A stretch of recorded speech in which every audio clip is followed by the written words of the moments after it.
ball knocked loose. White dive on it. This is twice now the Celtics have been first to the floor at 8 seconds. Save with Horford. Unbelievable. Boston first to the floor. So good. Brown fakes, fires up the three. Bang! Tatum dives on the floor. Everybody dives. Jaylen Brown with the flush. Blocked by Porzingis. He's doing it all. Tatum spinning, driving, layup. Washington drives. Blocked by White. Oh, what a block from Derek White.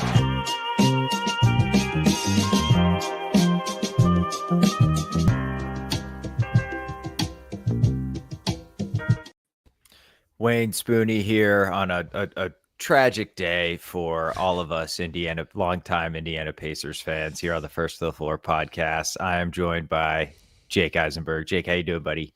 Tough night for our Pacers. They looked like they were going to maybe do it again. They just kept hanging. It looked like a carbon copy of game one, honestly, like turning the ball over and over again, but they couldn't quite survive. Spooney, how are you, man? I'm doing all right. Yeah, man, cut it within 2, forced a miss, couldn't quite secure the rebound, and all of a sudden it was like a 15-point game after that. So it was too bad, but we'll talk a little bit more about that. But I understand, Jake, that you have a dog story for us. So if you're following along, Teddy, the Labrador Dalmatian Maremma cross that we picked up from the animal shelter a few weeks ago, 5 months old, had his first vet emergency room experience. He's been where we live near the beach. There's like starfish that like get washed up on the beach and up in the dunes, and he loves getting into those. But we've been trying to make sure he doesn't eat them because they can be poisonous. And he ate like a full tentacle or whatever you call the arms on a starfish, and he's like vomiting, God, pissing out his butt, and we call the vet, and they're like, you should probably take him. 3 hours at the vet, and like, honestly, probably after 30 minutes of being there, or even on the way, he just went like straight back to normal.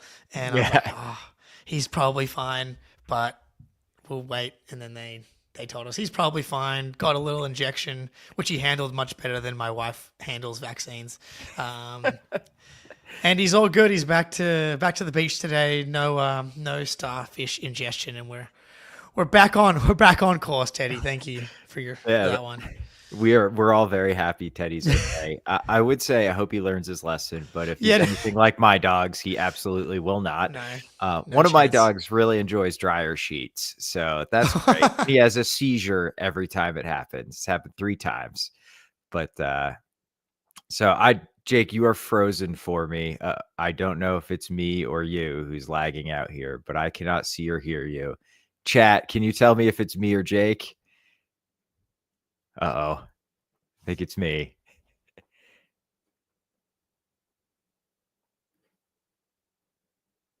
Oh, it's Jake. Okay. Thank you, RJ.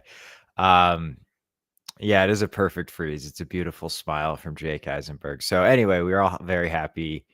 Teddy is good. Teddy is healthy. Teddy is back to hitting the beach. So, yeah, the Thunder, I guess, like, kind of hang on, but also, like, not really. They were pretty in control of that game, I will say, other than at a few times when Indiana, they cut it to 2 with about 8 minutes to go in the fourth quarter. And, had everybody believing, but I said it before they cut it to 2, I think on a Siakam bucket. They come down the other end. Tony Bradley is on the court with 8 minutes left in a 2-point NBA Finals pivotal Game 5 for some reason. Tony Bradley's out there. Hey, Jay, I'm just complaining about Tony Bradley playing in the fourth quarter of a Game 5 of the NBA Finals. And like they force a miss. I think J-Dub misses a 3. Tony Bradley gets beaten to the board by Hartenstein. Then it might have been Dort, might have been J-Dub, hits a 3. They go up 5, never got close again. And that's when like the cavalcade, the avalanche of turnovers started to happen. I think they had like 4 possessions in a row where they turned it over. So from 2 to 15. But the only thing I remember is the Neesmith tip slam. That's the most important play of the series. Yeah, my bad.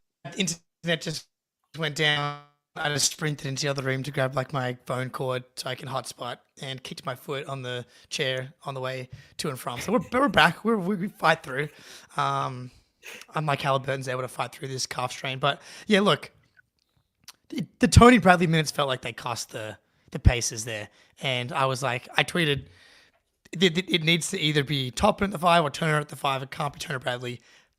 Carlisle immediately brought both guys in and kind of steadied the ship. I mean, they either have to get some minutes from Bradley or some minutes from Brian. It feels like that he's uncomfortable going to Toppin at the 5 for too long, and Turner doesn't feel capable of playing too many minutes at that spot either. But the fact that they were able to cut it to 2, despite Halliburton playing on one leg, is like, I don't know how they do it really. I mean, today the answer to Game 5 was TJ McConnell, and he was just electric. Jared Weiss, friend of the pod, crazy take on Twitter about TJ McConnell, saying that if he played in the 80s, he'd be a 3-time All-Star and was 75% of Pistons Isaiah Thomas. Just the craziest thing I've ever heard in my life. If TJ played like this every game, then there would be maybe some validity to it. But this is a peak TJ game, and this is why he's so good and valuable, is that he can spark you in a way that can really flip a game. And like Pritchard needs to grind TJ McConnell tape. If he can bake in some of this like just hyper fast-paced, mid-range assassin, Nash dribble stuff that he was starting to build in last season, I think that can really add to his game, because TJ, the fact that he's able to be this good at his size without being able to shoot the 3-ball is so fucking impressive, dude. Like, that's just the ultimate grind set warrior. He almost flipped the game, and he probably should have closed for Halliburton. That's a spicy take. I love that take. I mean, from a micro perspective of just looking at this game, like McConnell obviously played better and played way better. So I think you can make the argument it will never happen. No NBA coach has the ball. I mean, if anybody has the balls, it might be Carlisle, but yeah, man, Hallie he looks hurt. He is probably hurt. He is hurt. I thought, yeah. So that means the series is probably over, but on the McConnell take, I think you hit the nail on the head in that, like, yes, if you are comparing TJ McConnell's best games against Isaiah Thomas's averages, yeah, maybe he's 75%. He averaged 9 and 4 this year. What are we doing? Isaiah Thomas like a top 3 point guard ever, the best player on 2 championship teams. That's just like a ridiculous comparison at all. And like, they don't really play similar. Other than like, yeah, I don't know, not that I've watched a lot of Isaiah Thomas because I was like 7 when he retired, but I mean, anyway, that's just absurd to me, but hilarious. Hey, it's the summer. Get your takes off. Well, yeah, but it is a thing that people do, and it's like the Jamal Murray thing, when people like, he's never made an All-Star game. How is that possible? Every time he has like this incredible game in the playoffs, I'll see take from Nuggets people being like, man, sometimes it feels like he can be, I don't know, a blend of Steph and Clay, the way that he's on ball. Like, it's like, if you get to just only take the best games from guys, then they're going to look like incredible versions of themselves. If you only take Tatum's best games, then he's the best player of all time. The whole point of this is like, how consistent can you be? That's why SGA has been really good in these playoffs. Like, there's been some moments where he hasn't quite lived up to that level of consistency, but for the most part, he's been just a monster, scoring the ball efficiently night in, night out. And that's what makes him special. It's like, sure, Jamal Murray can touch the heights of an SGA, but what makes SGA is that he does it every single night. Yeah, so that's the biggest difference when you're doing those silly comparisons. I know, yeah. Like, Josh Smith is the best player of all time. Yes. If we're only taking the guy's top games. Like, he was a 2-way monster who could shoot threes and was the most athletic guy in the NBA. If you only look at the 10 times a season when the shot was going in. So silly take, but on Pritchard, Yeah, I mean, we talked about it all year, like the Nash dribbles, the pull up middies. I do think there is an innate way that TJ sees the game that Pritchard will just never be able to do. And I think that's especially true on defense, where like the way he just pops up for steals and like just reads the game and reads passers and reads eyes, like it's unteachable. Some guys just absolutely have it. Derek White has a little bit of it, but TJ, it's absurd how good, like it's absurd how good he is at reading defense or reading offenses while he's playing defense. So like Pritchard will never have that, but Pritchard already is a better offensive player though. I really do think that. And if he adds the McConnell stuff, like, I don't know where Pritchard's going, but it's going to be really, really nasty. Yeah. I'm really curious to see what Pritchard looks like with more of a role. And as he continues to, again, grind set warrior, like he absolutely fits in that category with TJ McConnell. I was watching a clip with TJ on the Old Man and 3 pod a little while ago. And he's like, playing hard is a skill. And some guys, those fringe, NBA guys are often the guys that have it. Yes, TJ, I was going to say that as well. Alvarado has that innate stealing knack as well. But like Pritchard's offensive rebounding, he has a knack for just for the ball, finding the ball in those offensive rebound spots. And Pritchard's a much better defender than McConnell is. Like in the actually staying in front of guys and having the ability to guard up a position or two. But yeah, I'm excited to see what Pritchard's able to do next season. Spoonie, does the injury ring only get applied to the 2024 Boston Celtics, or does it now include the 2025 Oklahoma City Thunder, who were down 30 to the Grizzlies in round 1, and then John Morant gets taken out by Lou Dort, MPJ injured for the entirety of the series, and Aaron Gordon tears his hamstring for Game 7. The Minnesota Timberwolves employ Julius Randle, and the Indiana Pacers now experienced Halliburton dealing with this. Like, he was a decoy for the whole game. Like, Caitlin Cooper drew a ton of attention to it. It's like he's just not playing offense in nearly the same, anywhere close to the same type of way that he was in previous games. Shell of himself. And that's the series that was tied 2-2, and where the Pacers were able to cut it to a 2-point game with Halliburton playing like that, as opposed to the Celtics, who were up 1-0, up 10, and ripping the Pacers defense apart en route to being up 2-0 in a series. Just pointing it out.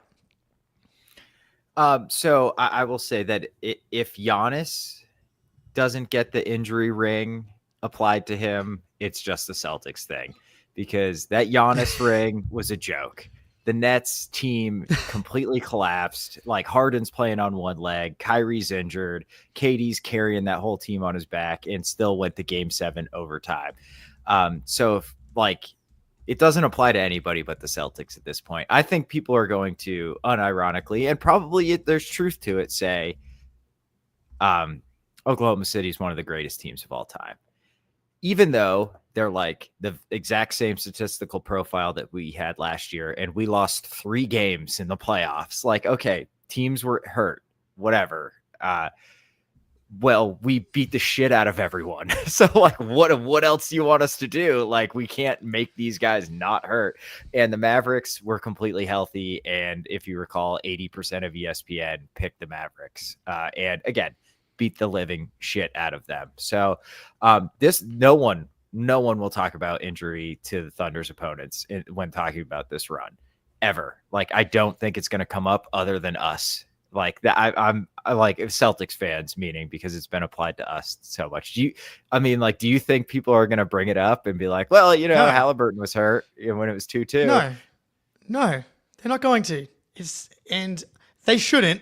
I don't think over-index on it either. But it is part of the story.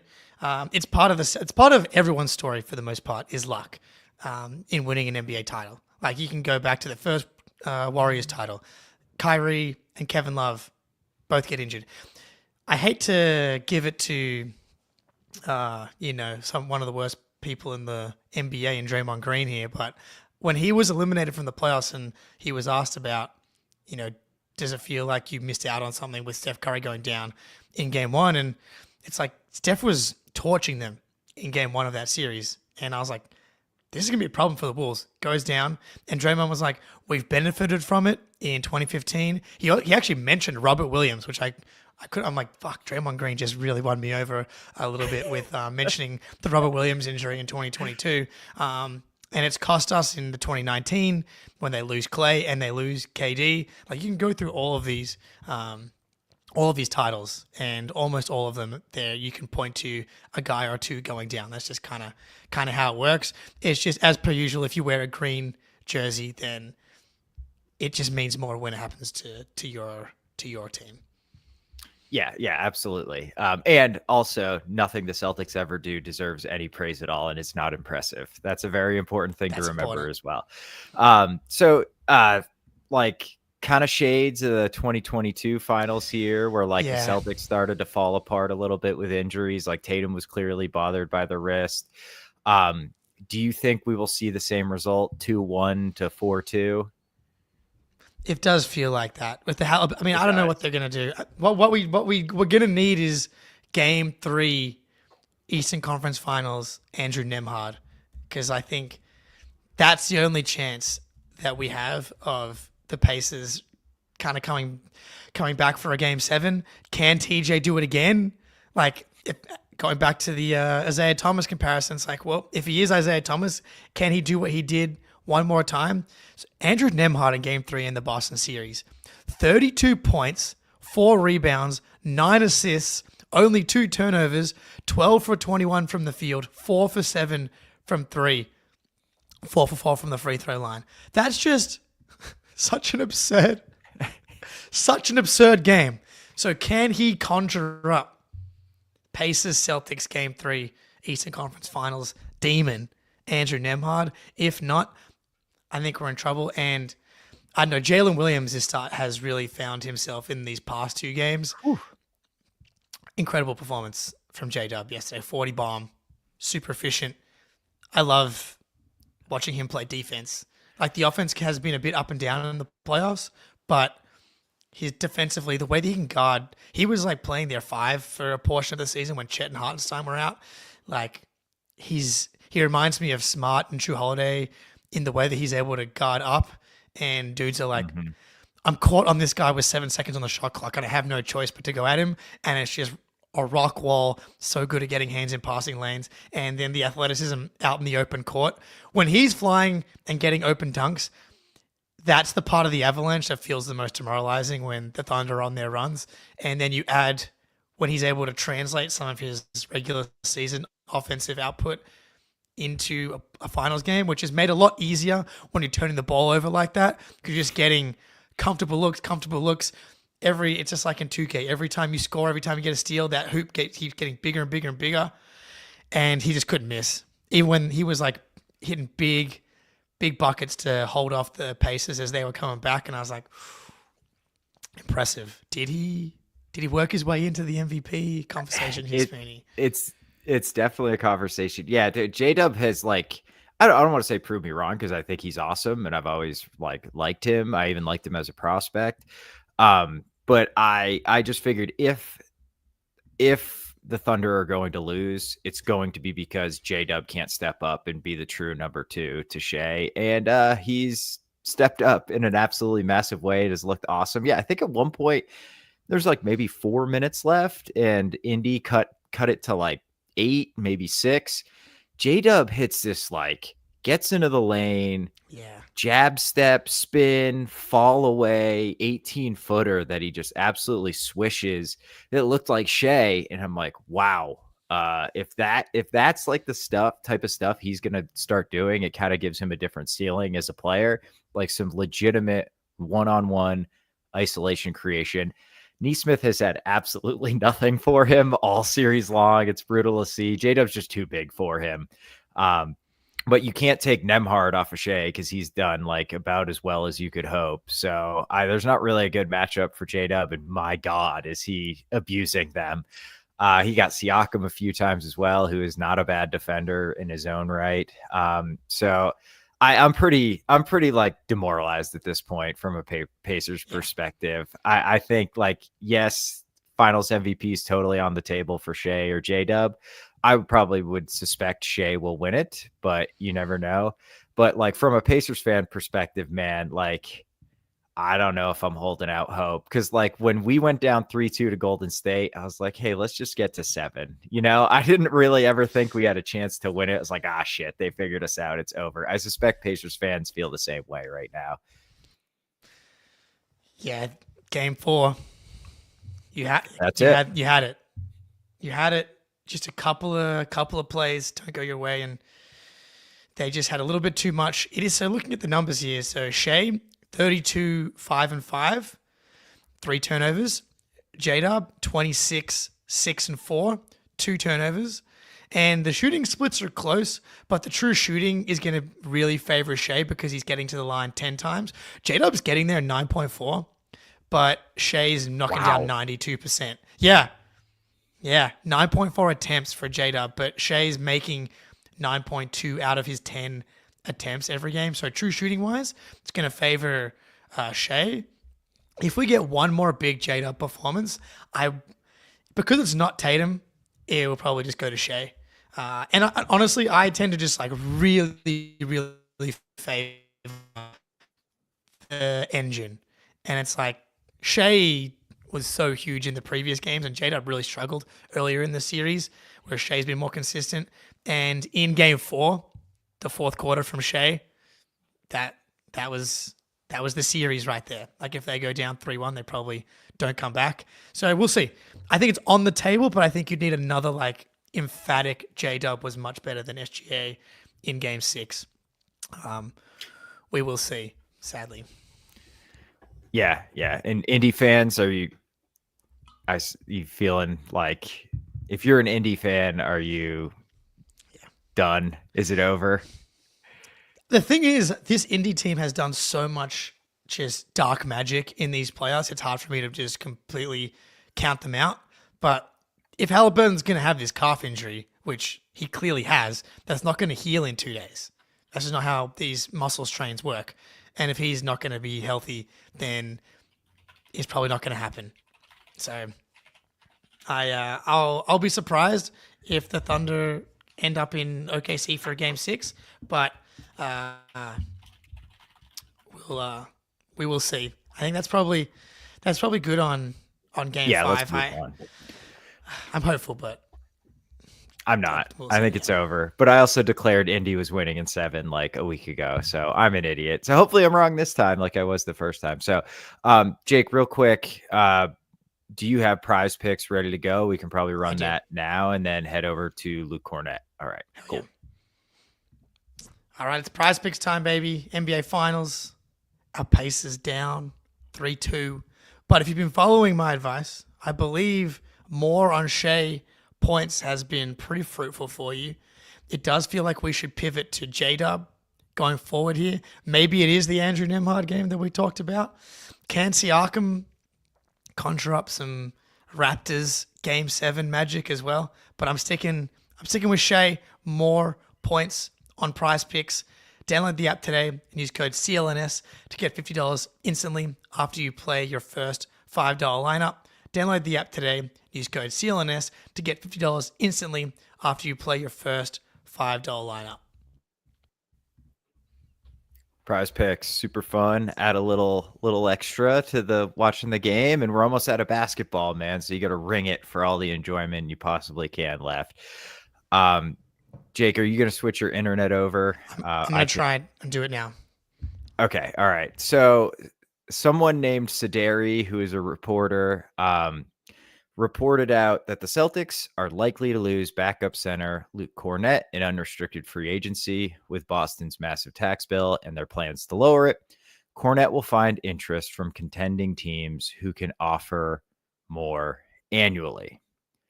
Okay, so first things first, I think this is kind of jumping the gun a little bit because it makes it sound like there are teams that can offer Luke Kornet more than we can annually.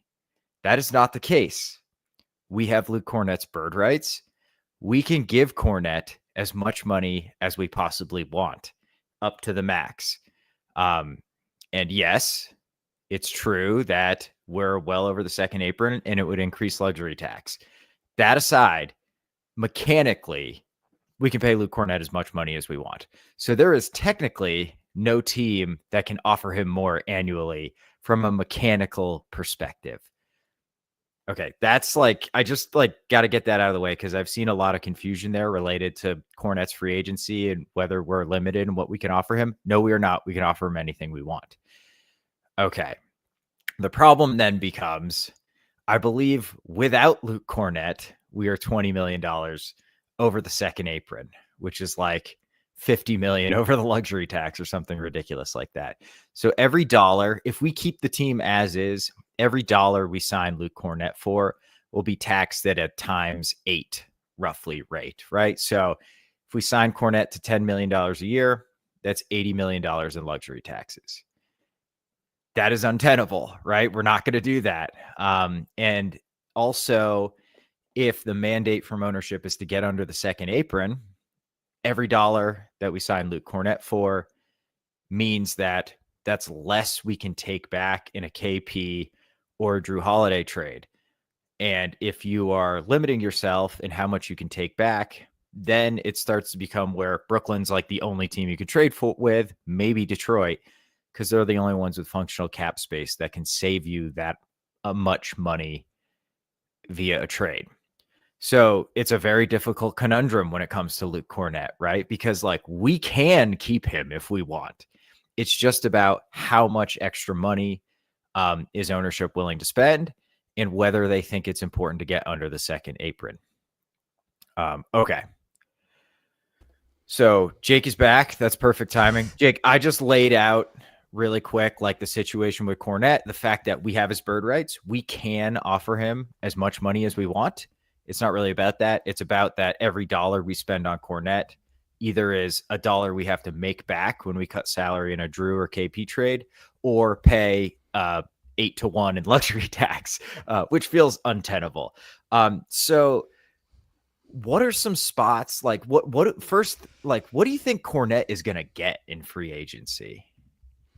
Firstly, the internet switch didn't work, so we're back to hotspot. So apologies. It's not that bad. It's not that bad.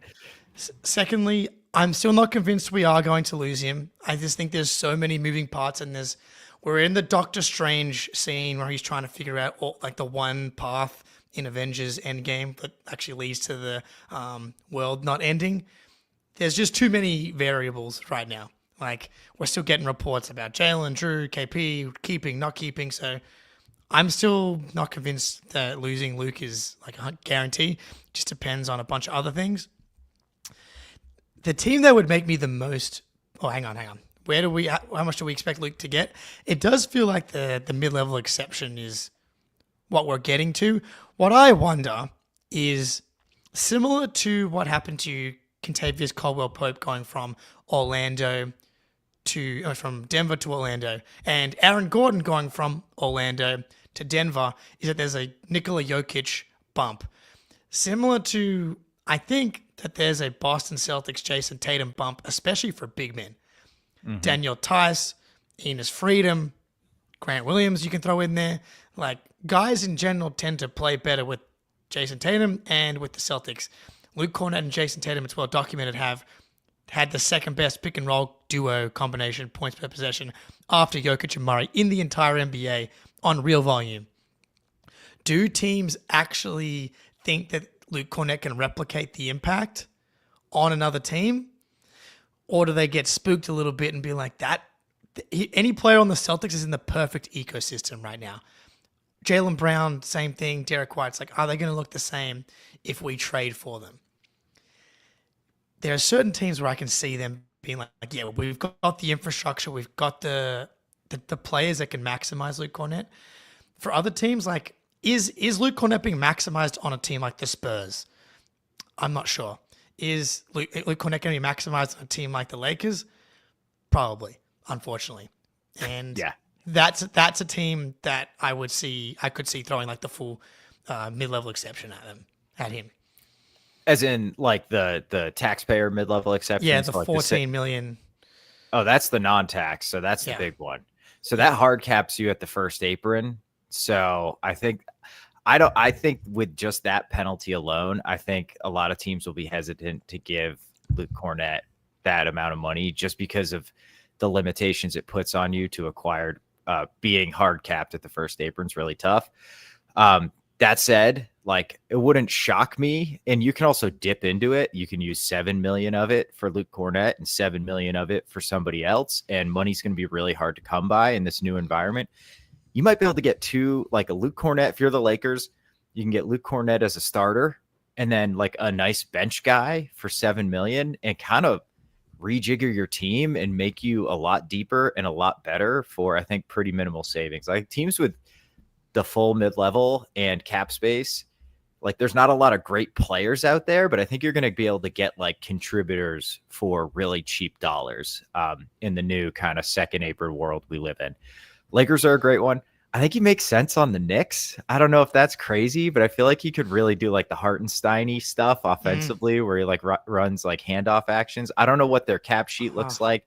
They may not have the taxpayer mid-level to even use. Like, and again, like to your Doctor Strange point, like a lot of this depends on like, are guys coming back? Like, or are teams going to let some of these guys go and generate like taxpayer mid-level or non-taxpayer mid-level space for themselves? So Lakers is number one. Like Phoenix, who knows what they're doing? They're trading Durant. Like they could use a functional, non-horrible big man.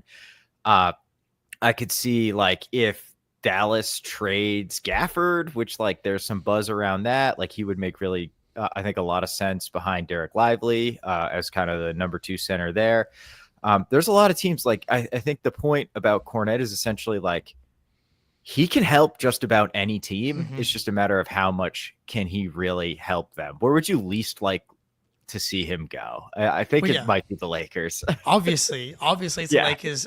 Brian Smith makes a good point. I think Kornet would be a great fit in Golden State. Steph and Kornet would make beautiful magic, beautiful basketball babies.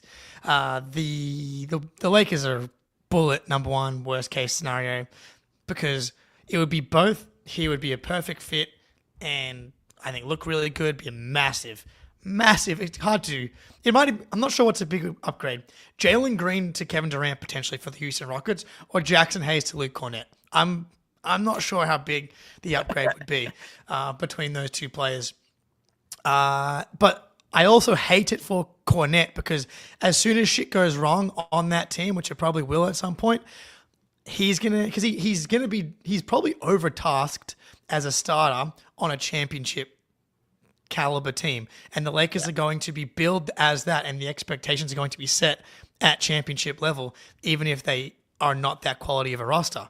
So I hate that for Kornet because I know Lakers fans are gonna shit all over him at the first sign of him having not a good game, and that's going to happen. As much as I love Luke, him being your starter, unless it's around like a really, really good rest of the roster, there's only so much that he's capable of papering over. So I hate it both because I think he would help them a lot. Also, I think that he would hate it and he would be blamed for a lot of the shortcomings of a roster that's probably not good enough for winning the title. Oh, yeah, man. It's classic LeBron. Like, lobby to get this player, like this decent-ish role player that doesn't really change your fate as a championship level team.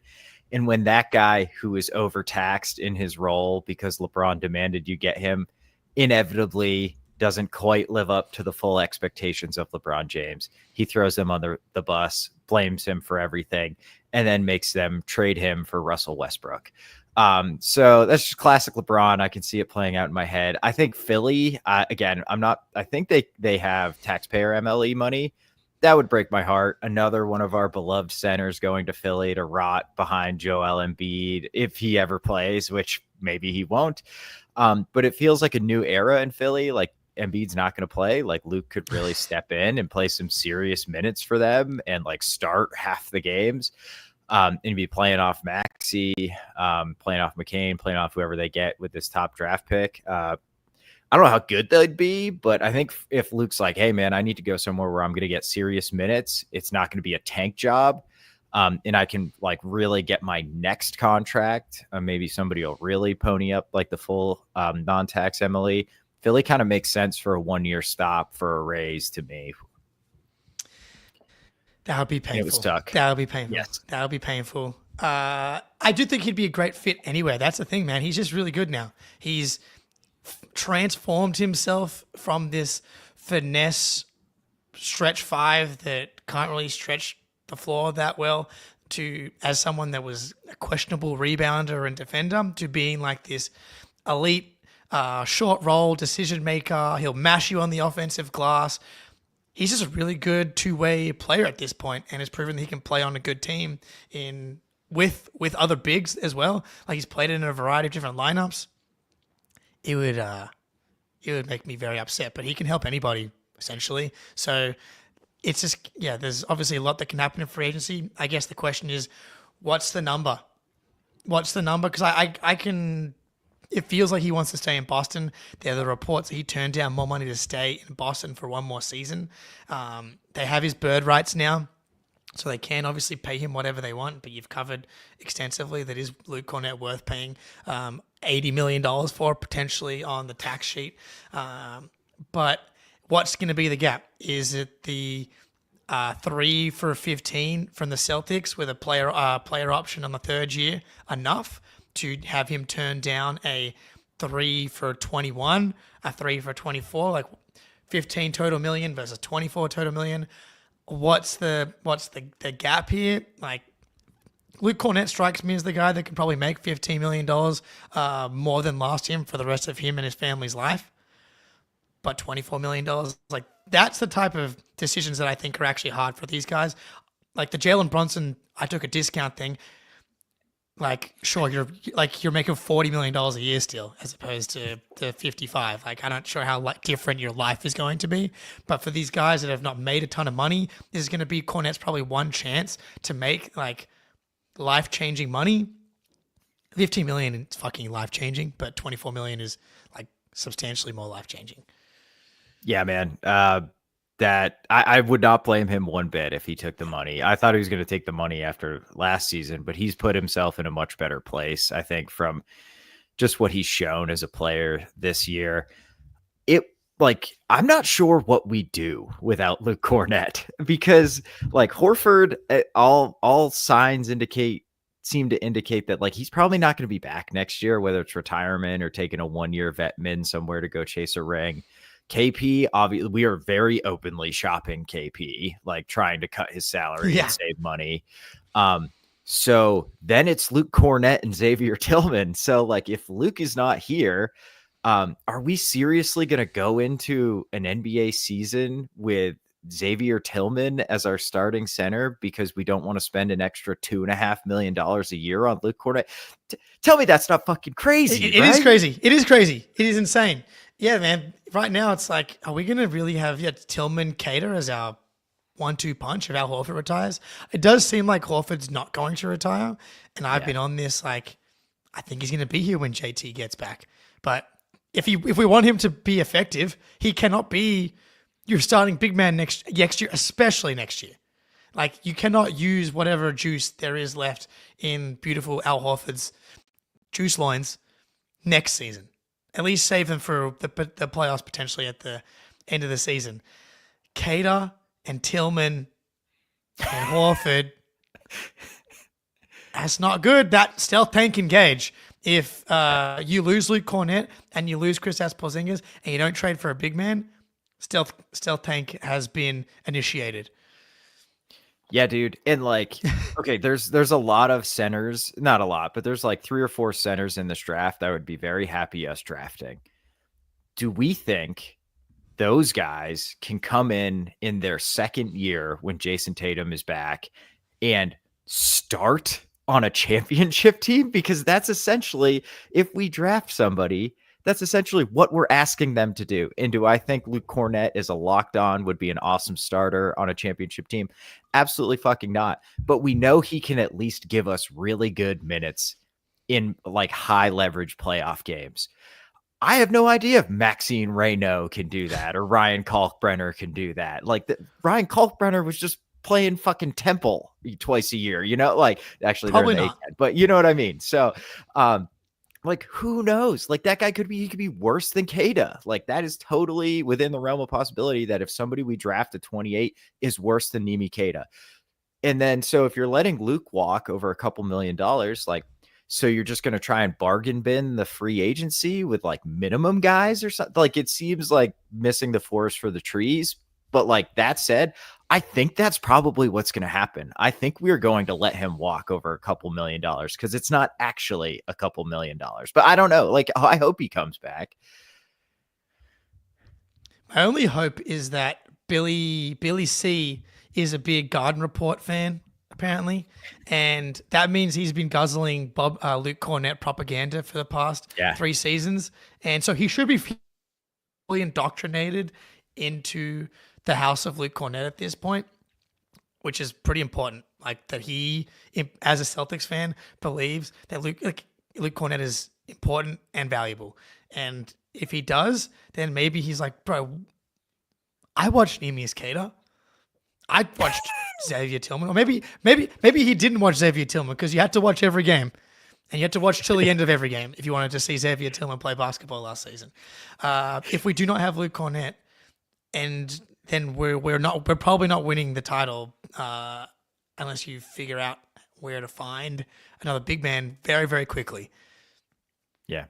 Yeah, and I don't think that's easy with the weapon, like the ways we have, the avenues we have in which to acquire talent, even if we're above the first apron. Like, that has its own limitations too. So, all right, I agree Luke, with Eric please here. come back. In that, like, I don't think they're going to let us fucking end up with Cater, Tillman, and Horford. That feels crazy to me. It feels crazy, but we'll see. Yeah, no, I suspect they will use Drew to get a center.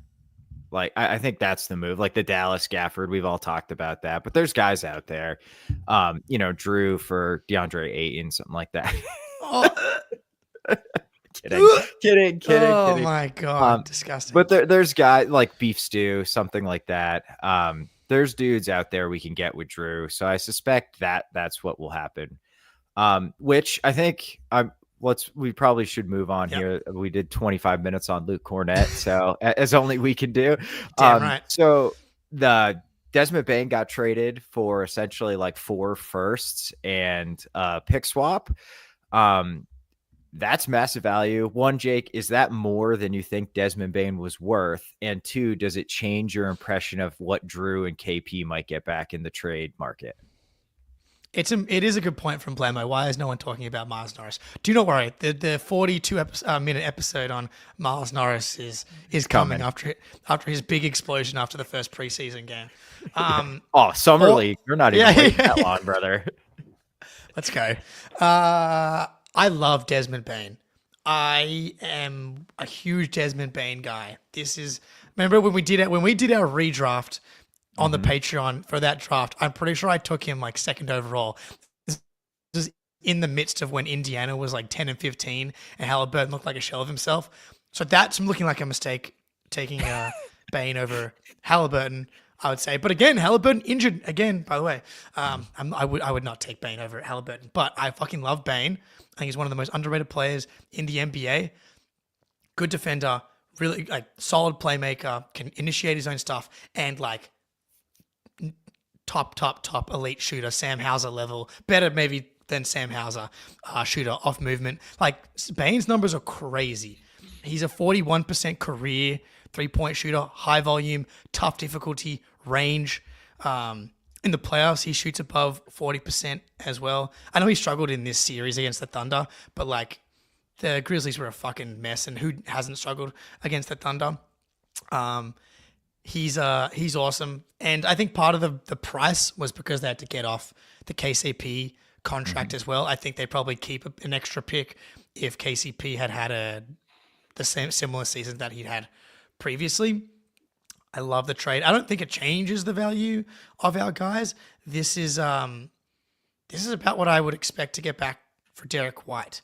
I don't know if you get the same pick haul for someone like Jaylen Brown, just because you're going to have to take back so much salary for Jaylen. You're probably kind of hoping you get back a good player. But I don't know. I think of Bane and D. White as in similar tier players. I think you can maybe give the edge to Derek White, maybe versatility, like because some of the defense stuff. But I would not argue with anybody if they think that Desmond Bane's over Derek White.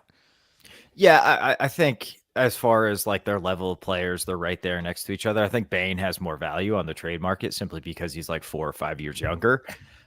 So you're getting, I think he's 26.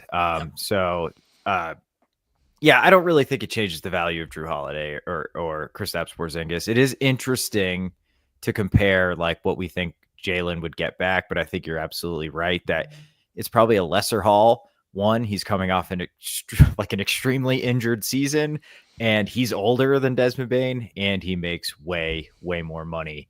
I think this is a win-win trade. Like, I don't know what the hell Memphis is going to do from here, but you can't really turn down 5 first-round picks for Desmond Bane. Like, you just have to take that deal. So it's amazing value for them. Kind of an overpay from Orlando, but a very smart, targeted overpay on a guy that will fit their team. Like, they need someone like Desmond Bane so bad. Bane, 93rd percentile in off-screen possessions and 71st percentile as a pick-and-roll ball handler. So, like, that's just tells you the offensive versatility. He can be kind of your second primary ball handler, if that makes sense, and then you can run off-screen actions for him. And I think he's a plus defensive player. So Bane is really, really good. I just think like, wow, 5 first-round picks is nutty. But like, would you rather have Bane or Mikal Bridges? Oh, Bane, not even close. Yeah. Not even close. Not even close. I don't.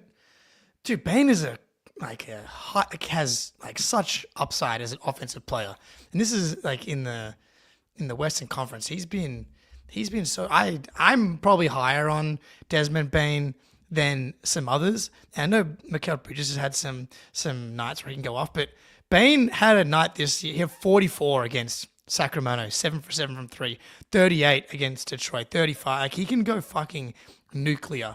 And defensively, I think he fits the identity of the Magic. This is essentially a bet on Paolo and France. It's like, okay, these picks are coming. Like, what are we going to do with the 16th pick that we draft? Are we going to add him to Jet Howard and Anthony Black and like whatever? Like, we're trying to win.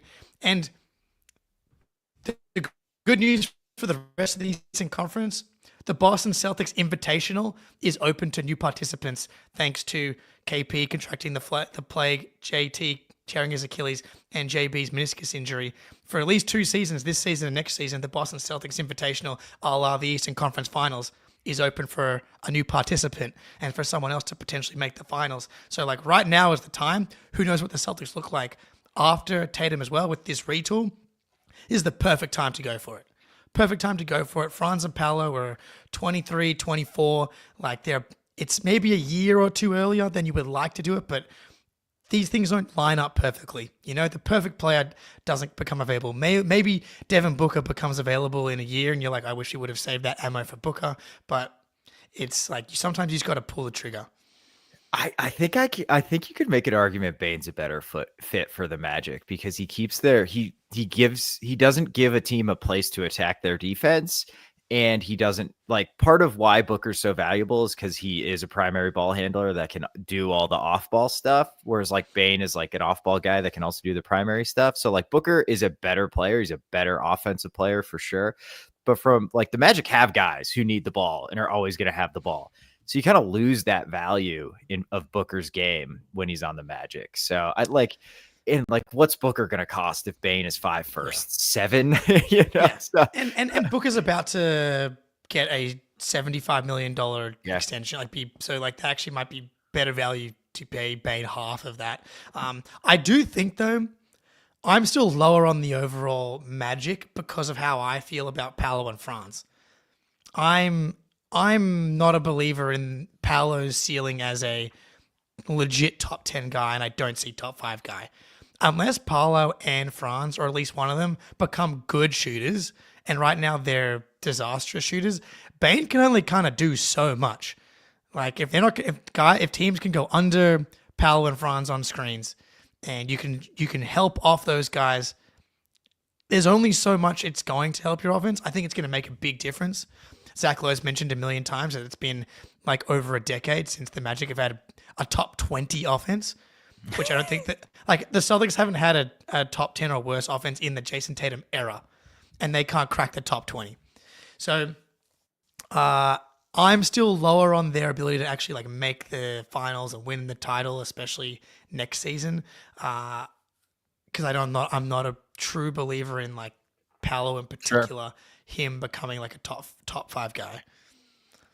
Yeah, I think that's fair. And I also think it's fair for the Magic to think like, screw it. Like, we think the East is there for the taking. Let's go for it. We don't trust Indy's going to fly by the seat of their pants and hit 4 crazy ass comebacks again. So I love Paolo. I think Paolo's passing in the series against us really impressed me. And it's something to his game I wasn't totally sure he was going to develop. So we'll see if he can actually like actualize that for an entire season. But okay, cool trade, interesting trade, fun trade. We love the offseason. Speaking of trades, the Suns doing their homework on KP, whatever the hell that means. They're eyeing him. He would be a great pick and roll partner for Devin Booker in the 12 games he's healthy a season. It would have to be after the KD trade. They're above the second apron. They can't aggregate salaries. They have to aggregate salaries to trade for KP. So they'd have to get below the second apron in the KD trade. And then it's like Micic, Royce O'Neal, and Caleb Martin.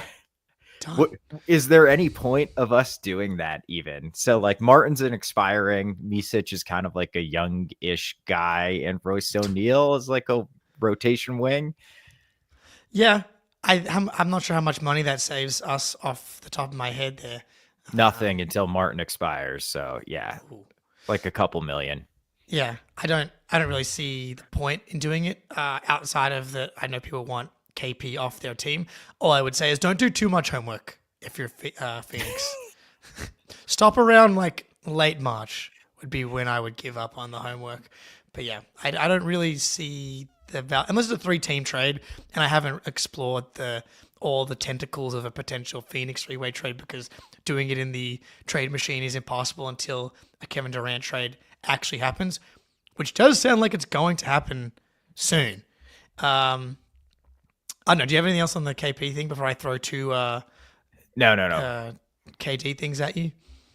Yeah, please, KD stuff. Let's do it. All right. If you're Houston, so it looks like to me that the Wolves trade was like very close to being done, and KD put out the teams that he would like to go to instead, indicating that he doesn't want to go to Minnesota, whether that's income tax, whether that is not wanting to play and have to guard because Gobert's going to have to come back. But I saw Trey on Twitter with an excellent tweet. I'm paraphrasing here. Ant's experiencing what it's like when someone he looks up to who wants nothing to do with him, talking about Ant's abilities and decision-making as a father, which I really appreciated. But so, Houston, right now it sounds like there's a sticking point on Jabari. Would you trade Jalen Green, Jabari Smith Jr., and the 10th pick in the draft for Kevin Durant? I think I probably would. I don't know. I have concern. I think higher on Jabari than consensus. I just think a big 3-point shooting, versatile defensive player is like really valuable, but he hasn't like totally been that guy. The 10th pick is whatever. Like, it doesn't matter. Houston has so many young guys they need to develop. Like, Reed Shepherd didn't even play last year. He was the 3rd pick of the draft. So, it's really just about Jabari, and I think Houston is probably good enough. And KD is like so exactly what they need on this team. So it's not Fred VanVleet yeeting from 30 feet in crunch time as their crunch time offense, that I think KD immediately makes them a legitimate title contender. You know, maybe not the favorite, but they're in the mix for sure, much more than they were last year. Jalen Green, I think that is not my guy, not my type of player. I view him as like a neutral asset, maybe slight negative on that contract. So I would probably do it if I was Houston. Yeah, and I got pushback in the Discord on that one. People are really high on Jabari, and I saw RJ in the chat earlier say that upside in quotations is crack for NBA consumers. And the idea of Jabari Smith, I totally get it. I would love Jabari Smith on the Celtics as well. 6'9", 10, versatile defender, can shoot it. But at the same time, is his stealing like a worse offensive version of Michael Porter Jr. with better defense? And that's a good player. It's a good player, but that's like ceiling to me. I'm not sure I see like a star there at that point. Jalen Oh, Green no. stinks. Yeah, Jalen Green stinks. And the 10th pick in the draft, as you said, they've got the depth. They don't need the 10th pick in the draft. For Kevin Durant, who I understand is 37 years old, but the chasm between Jalen Green currently and 37-year-old Kevin Durant, it's incomprehensible. Incomprehensible. Kevin Durant, again, had a 50, 40, 90 season, one of the most efficient volume scorers in the NBA, one of the best shooters in the NBA still. It's very clear to me that he is in the category of guys that are aging in an outlier way. 37-year-old KD, 38-year-old Horford, 40-year-old LeBron, Steph Curry. These guys are clearly declining, but in like 2 to 5% increments every season. 7-foot tall Kevin Durant in 2 years is still going to be really, really good. I think that they would have made the Western Conference Finals if you just trade out.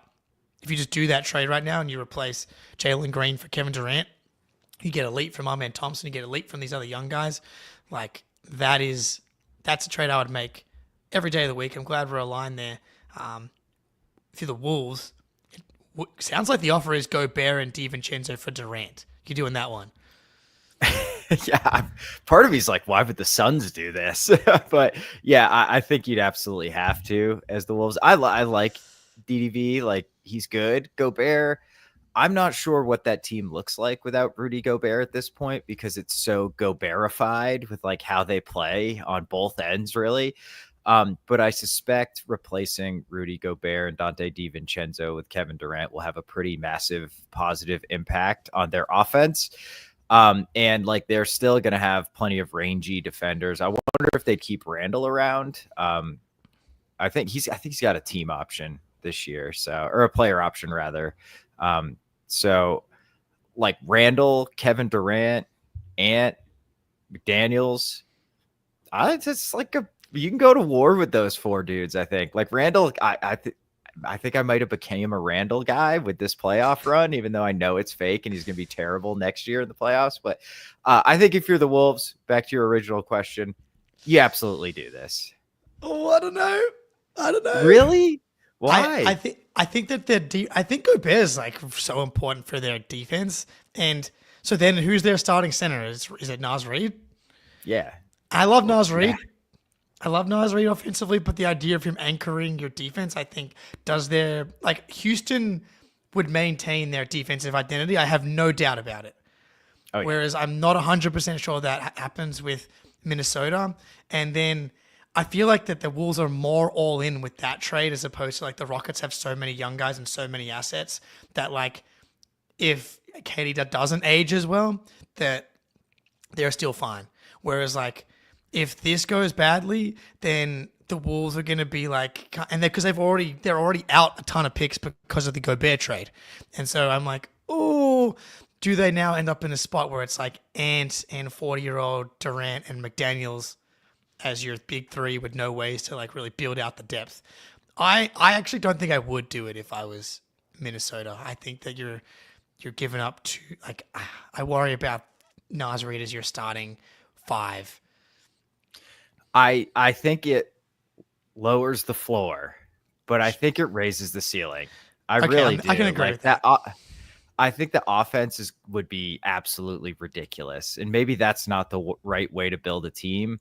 But playing around Gobert in the playoffs offensively is tough. Like it's really, really tough. And if you essentially like trade him for KD in that spot, sort of. I mean, that's not exactly how it would work, but like Naz Reid, KD, and Ant, like that's going to be a nuts offense. They also wouldn't really have a point guard, which is because like Conley's probably done, just about done. So you had like it felt like a no-brainer just from a pure talent upgrade standpoint, but you make a great case about. It's kind of what I meant about like how they're so Goberified, like defensively they rely on him so much. But I think I would still do it just to be like, let's see what the hell happens. Because I just don't think Minnesota's winning a title with Gobert. I just don't think it's going to happen. Yeah, I agree with that. I think I tried to look up quickly the PBV on us for Gobert and Naz Reid in the playoffs, but my internet is not happening for me. But I feel like he was really important for them, whereas Naz Reid, I think struggled a little bit in these playoffs. But that is also a good point. If your goal is to are you trying to actually win a title, then you're not going to win a title with Gobert as your 5 either. So I think that's a good call on floor versus ceiling. The feeling it must be as a Timberwolves fan when Rudy Gobert gets past the ball on the short roll or under the basket or on an offensive rebound and he does some crazy shit where you're like, how are you an NBA player and your hands work like this? Must be up there as one of the most frustrating things for a guy who's like really fucking important as far as helping you get to the most success your franchise has experienced in like your entire existence. That must be tough to kind of reconcile. Yeah, for sure. And real quick on the lineup data, yeah, you were very correct. Yes. Defensively, the T-Wolves were 13 points per 100 worse with Naz Reid on and Gobert off defensively. So the defense totally collapsed without Rudy Gobert, which begs the question is like, is that a good thing that you're that reliant on Rudy Gobert? I mean, I'm kidding. It's like, tough. There's not really I mean, he is that good of a defensive player. You just have to weigh whether like being different and being unique and being like impossible to guard is going to outweigh the fact that you are going to concede a lot of points. You want to do the Sam Hauser thing really quick? No, I think let's save that for the next Save pod. it, yeah. So teaser, Okay. We've got, would you trade Sam Hauser for the 14th overall draft pick? I did a poll on Twitter. People are very passionate and angry and both sides. We'll talk about it. That's my favorite is when you present something that either side is very reasonable and you can make a reasoned argument and people react like the other side is the dumbest human being on the planet. It's like, you are the stupidest motherfucker Right. if you wouldn't trade Sam Hauser. Like, are you insane? The 14th pick? That'd be so dumb if you traded Sam Hauser for that. And it's like, you both think the other side is criminally dumb for doing that, which probably means it's 50-50 and you can make a good case for either one. So really quick, I'm going to be recording 5 more prospect breakdowns on Patreon. We're releasing those slowly on the main channel. So check those out. And I will be on Green with MB Friday at 11 a.m. So catch me out there. You got anything coming up, Jake? Oh, good. I'll be back with Sam LaFrance, who will do anything to get rid of any other Sam that is on the Boston Celtics. So he would definitely do this trade. But yeah, we will be back, Sam LaFrance and I, for hopefully what is not the last game of the NBA season on playback.tv/Celtics blog. Yeah, that's going to do it for this one. Oh, shit. No, he won't. Sam LaFrance will not be there, actually. I will be there. Shit. Yeah. Jake and maybe somebody else will be. Jake and RJ at halftime will be there. So that is going to do it for this one. Jake, good talking to you as always. Go Pacers. We are out. Peace.